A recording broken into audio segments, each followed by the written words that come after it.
It's funny actually. So when you were explaining what you think grime is, you mentioned black urban music, and one of the chapters in the magazine discusses the media's use of the word urban to almost to refer to anything black. And do you think that that could possibly lead to a whitewashing of grime and black British music in general? The use of the word urban. Yeah, and almost the using it as an umbrella term to refer to anything that is of black culture. I think a lot of it comes down to who are the proponents of the music. So if we're the artists, if we're the people that are on the panel right now, and we're able to distinguish between the context of black music and urban music, because generally most popular genres of music are black music, whether it's country, whether it's rock, whether it's soul, whether it's neo-soul, jazz, hip-hop, rap, reggae, they're all black music. So there is a way of contextualizing certain parts of black music to say urban black music. Because something like grime is from inner city London. So there is ways to make it seem like that actually does make sense. But it has to be the people who understand that, who are really propagating that. Because if it is a case of, I don't know, BBC who just says, oh yeah, just urban music, we'll just call it urban music, even though there's no understanding of what urban music actually is, they just attribute it to anything that's black. That's when we start having a case of maybe things could get whitewashed, but it's our responsibility to make sure that that doesn't happen, essentially. I remember I write for a website called Black Ballad as well, and I wrote an article because there'd been kind of like an outrage because Ed Sheeran had won like an award for black music. And so I do think you do have kind of like this thing within, as you said, like urban is a very umbrella term, it's not clearly defined. But what you find is when you have like this broad genre of urban, you often find that like people who can kind of like mimic or like step into the space of what it is to be like black British working class kind of thing are always like really celebrated by that. So there's an interview with H, I think he's talented, like his stuff is cool, and he kind of says, you know, like I thought it would take me 4 or 5 years to get to where I am now, and I've done it in a year. And like, listen, no shame against him, do you know what I mean? But when we have kind of like, you have kind of like people making this kind of music but a more acceptable face or a more palatable face. So I think there is, with the term urban, there is kind of this problematicness we have of that it can be whitewashed or co-opted, or we celebrate it when like other people kind of dip their toes into the pool of urban kind of thing. Yeah. Do you think, picking up on the point you made about H, do you think that part of that is to do with a lack of black ownership in music and creative industries in general? Because like black people aren't the number one consumers of black poetry, black music. We're not the number one consumers of it, and there's a lack of ownership within. I mean, if you look at the music industry specifically, there's not that many black-owned labels, for example. I think something that like really put it into focus for me. I was watching Rhythm and Flow. It's for an American context, but I was watching Rhythm and Flow with my friend Faza, who's in the audience. And in the first round, you had someone who'd made a rap basically about police brutality. And they did their rap, I thought it was good. And then you had like Cardi B, you had T.I., you had Snoop Dogg saying like, oh, I think it will scare white people. Do you know what I mean? And like this is a genre that was created by black people. Do you know what I mean? That was kind of born of kind of like an anti-police kind of that kind of culture and rhetoric. And it's like he's talking about an issue that affects like the black community, and it's like all like don't upset the white people. So I think the lack of black ownership is a real issue. If you go to like the UK context, we have someone like Akhabau who speaks a lot about socio-political issues, is very aware of like the social situation and some of the issues that we have in London specifically, but England more generally, and he doesn't get played on the radio kind of at all, you know. So maybe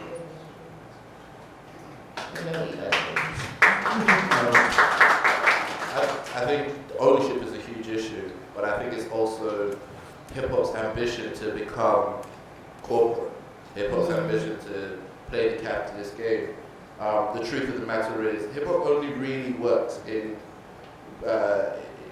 terms of its anger and its railing against the system from a non-dominant position in terms of the power structure. If you don't have a power to fight, you don't get fight the power. You don't get that public enemy voice. You don't get that birth of hip hop that has to fight against something. Then all of a sudden, what happens with hip hop is you've done fight the power, you've done all of these sort of protest songs, and then rappers are now rich. Rappers are now seemingly in positions of power, and then the narrative has to change because you can't keep. Nobody wants to listen to a rich guy complaining, right? This is essentially the problem. So you have to become increasingly more clever and creative, and some people manage to do that. I think Kendrick still has a very good way of putting aside or speaking for the underdog whilst obviously being very successful. But very few rappers can actually do this. And so when you can't actually speak from that position, you now have a crisis of a conflict of interest. You have a crisis of identity. Because then you now have to start looking at numbers, you have to start looking at marketing, what the reports say. The reports say, teenage girls in suburbia are listening to your music. This is what they want to hear. So now you want to make money, you have to appeal to them. So you lose all the credibility or you trade in all the credibility of like really being about the protest, really about fighting the power, and you trade that in for a paycheck. And let's be honest, any rapper that's coming to the game right now and really wants to like stream their music or like get a deal or get distribution or whatever, they have to look at numbers, they have to look at demographics, they have to look at sales. The rappers brag about sales. When if you think about it really, if hip hop was doing what it's supposed to do, you really shouldn't be bragging that you managed to sell this many records. If you're complaining about the plight of what it is to be in the hood and so on, and people in their comfortable suburban homes are buying into it like, oh, this is interesting, and they treat your album like a nice little poverty safari, then maybe you're not doing your job. Maybe. I'm just saying maybe. Maybe you're providing them with a safe experience of it just so that you can cash in. But you're quite happy to leave the rest of the people actually still going through that. You're quite happy to tone down the message and not really rock the boat too much because it affects the bottom line. So, I think hip hop has a bit of and to be honest, when it comes to most of our music genres that we bring out, they face a crisis of identity once capitalism comes into play. Can you because I agree, but I'm kind of thinking if I put myself in the artist's shoes, can I blame the artist for that? Because we live in a capitalist society. Most of our goals, not everyone, but a lot of people's goals will be related to money. Yeah. Like you want to get a good job to earn money, you want to get promoted to earn money. Yeah. So if I'm coming into the game as a music artist, my goal is to get myself as high up in the game as possible to make money. I'm obviously a creative and I want to make art that I want to make art that is good, basically. I want to make art that people enjoy, but I also want to make art that will make me rich at the end of the day. Yeah. So but here's the thing, bro. Here's the thing. If you go to uni and you pay get the student loan, blah blah blah, and you become a pharmacist, or you choose a different route and you decide you're going to become a bit more, let's say, of a street pharmacist. Who's going to make more money in that situation? Assuming you don't go to jail, don't get locked up, don't get shot, who's going to make more money? The street pharmacist, right? Right, but the reason why most people, I'd assume in this room, wouldn't pick to do that is because they say there's something more important to them than making money. They say, do you know what? I still want to pass out these substances that people are going to put in their body, but I'd rather pass out something that's going to heal people from their pain as opposed to drugs that might get them hooked and put them in a bad position. So when you look at the music you put out, you also have to ask yourself the same question. And the truth is, yeah, I get it, 100%. Why not? I can't lie, when I was in uni, I was dancing to Chicken Noodle Soup. I can't pretend now I'm only listening to Mos Def and Talib Kweli. Let's be honest here. I listen to dumb stuff all the time. I did the Soulja Boy dance. But when it comes down to after a while, Soulja Boy has to sit down and ask himself, what was my impact here on earth? And if all he ever did, but everyone that does.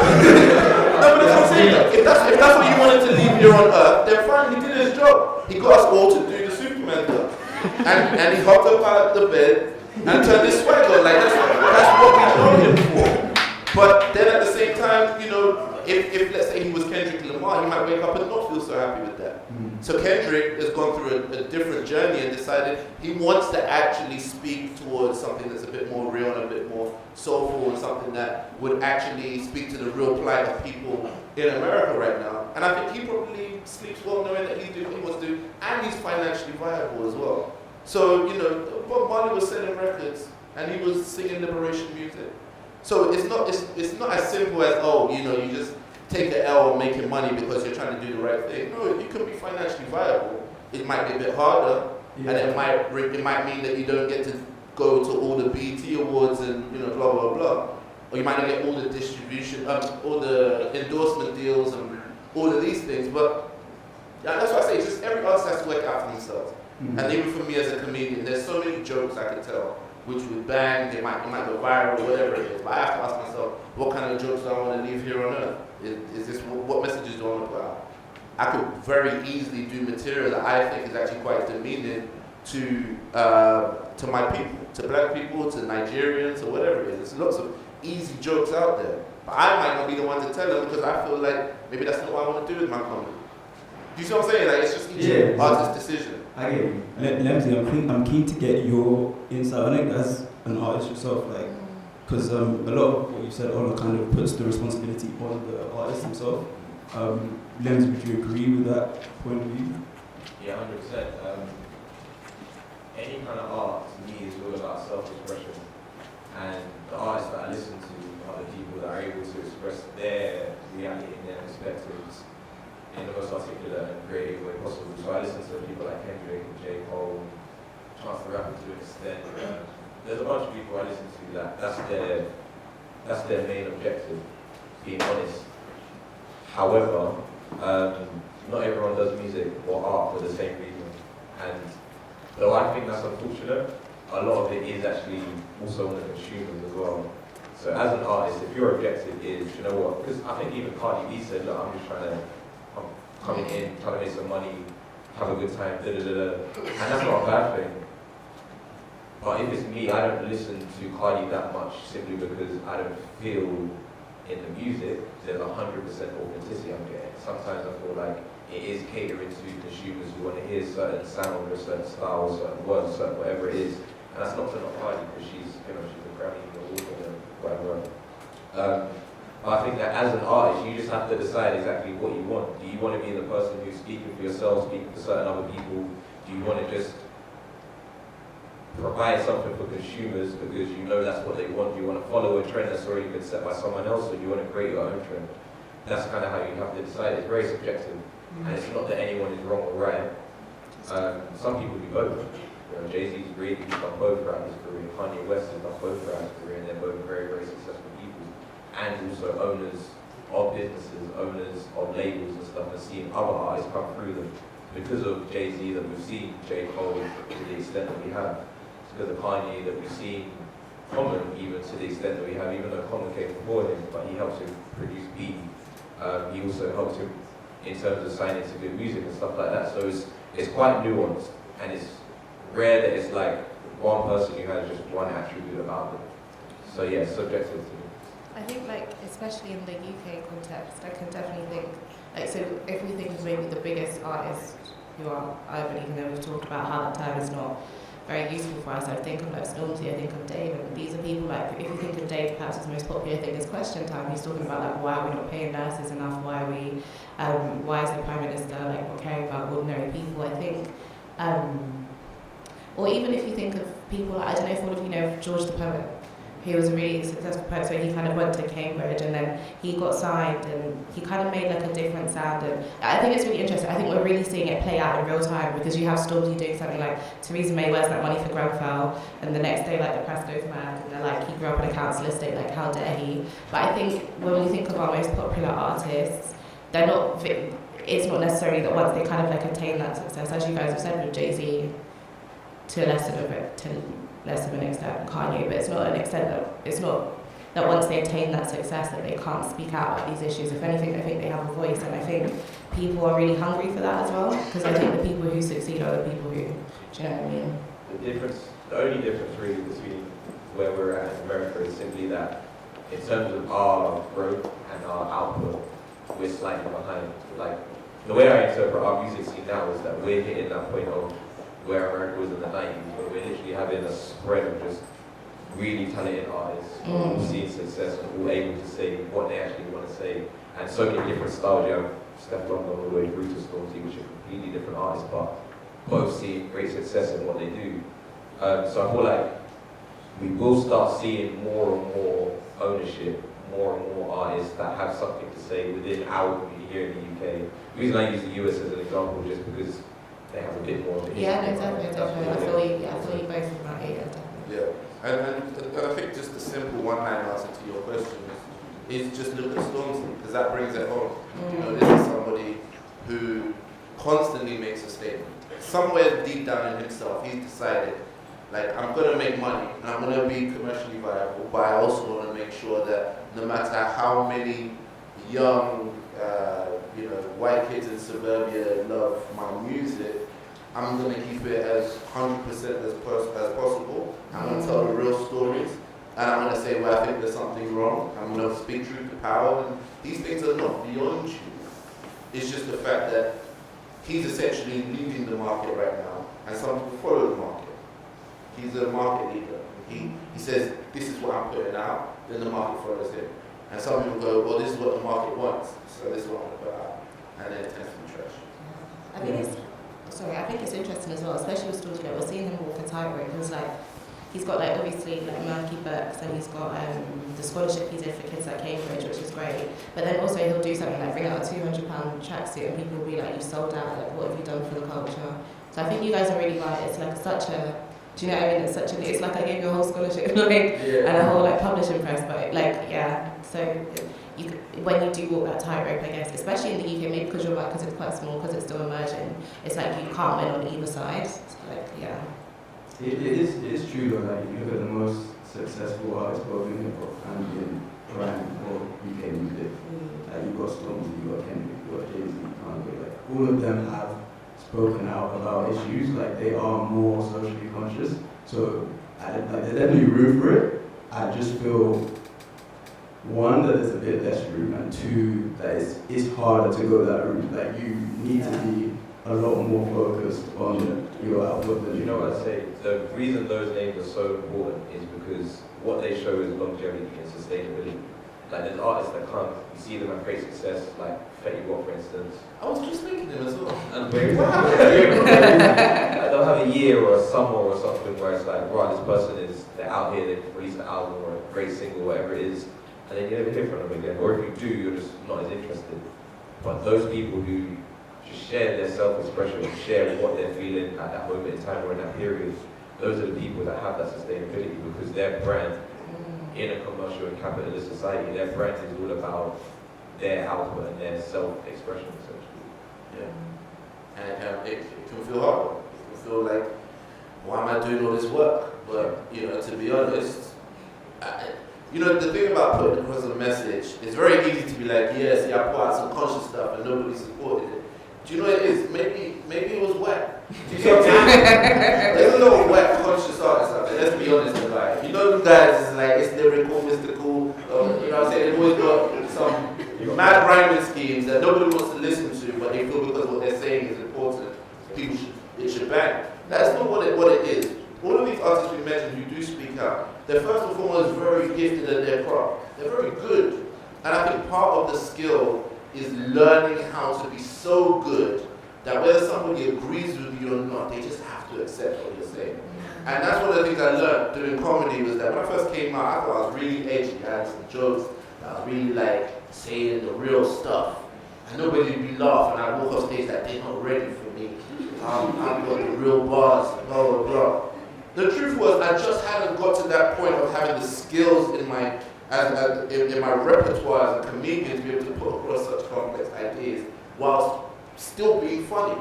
And as I've grown in my skills, I'm able to say things way more controversial than when I first started out. But because I know how to say it now, and I know how to use the skills, you can put that across. So it's very important to say that as well. It's not just as simple as like, you have to talk on deep stuff or whatever it is, but like actually be good as well. Because Kendrick gets us listening to stuff that, if you really broke it down, if you really thought about what Kendrick was saying, like, everyone would be uncomfortable. But because the song is so dope, we just be like, oh my goodness, we gonna be alright, like you just get along with it. And if you think about it, like when people were protesting, when the Black Lives Matter protest broke out, people were singing, we gonna be alright at the protest. Yeah, That's how relevant his music was. It was real protest music. But at the same time, it was something a lot of people felt and danced to in clubs and played in their cars. He's learned very well how to put his message across in a way that is still viable as a product so people can still buy into it. And I think that's the overall skill. And I think more and more grime artists are learning how to do that now. You know,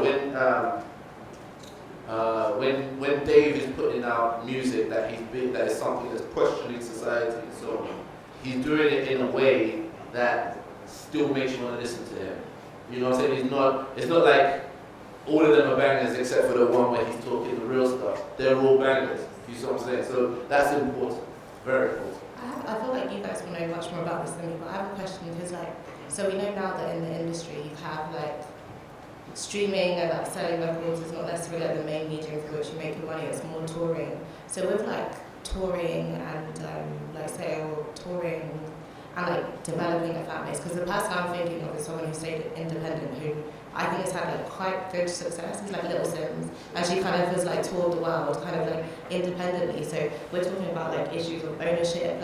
How do you think it being more accessible in terms of YouTube, Spotify? I was watching a video, I can't remember who it was, and he kind of looks through his Spotify listens and he looks to where his super fans are, and then that's why he decides where to tour. Yeah. So how do you think? Because we obviously do have an issue with ownership, without doubt, especially in the UK context, as you guys have explained. So do we think that is less of an issue now that we kind of have seen the way that artists make their money change?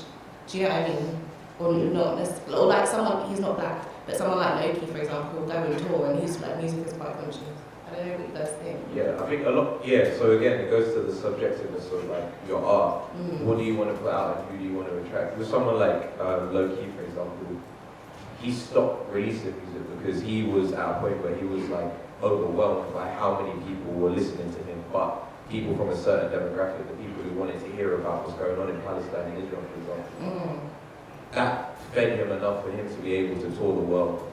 Yeah. But because the world is so big, but a lot of people kind of focus on certain circles, certain demographics, they don't realize that you can tap into so many different audiences and markets that you can still be successful without seeing commercial success or having your songs on radio, anything like that. So same thing with Little Sims. She's seen loads of success in America in particular. Australia. I think it was 3-4 years ago she was supporting Schoolboy Q and Kendrick Lamar, stuff like these are big time superstars. She's been doing that already. She was on the Forbes under 30, top 30. So to me, I look at her and think, you're successful. You don't need all the other stuff. It would be nice if you had that. But it kind of just depends on how you determine success. Is it that commercial hit that touches everyone, or is it just you having a core fan base that you can go around the world, sustain yourself with people, or however else you might with it?